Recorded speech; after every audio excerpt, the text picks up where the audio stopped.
ilusat naistepäeva teile ja mida teie arvates võiksid mehed naiste jaoks veel teha peale lilli kinkimist?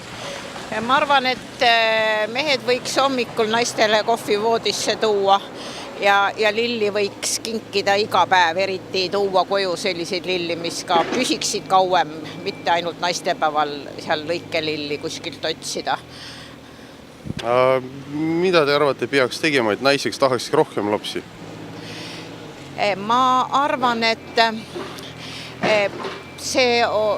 meie riik peaks selle jaoks natukene midagi tegema, et naised ei kardaks ka sünnitada lapsi ilma meesteta või kui ei ole nagu materiaalselt abi kodust või mehe poolt.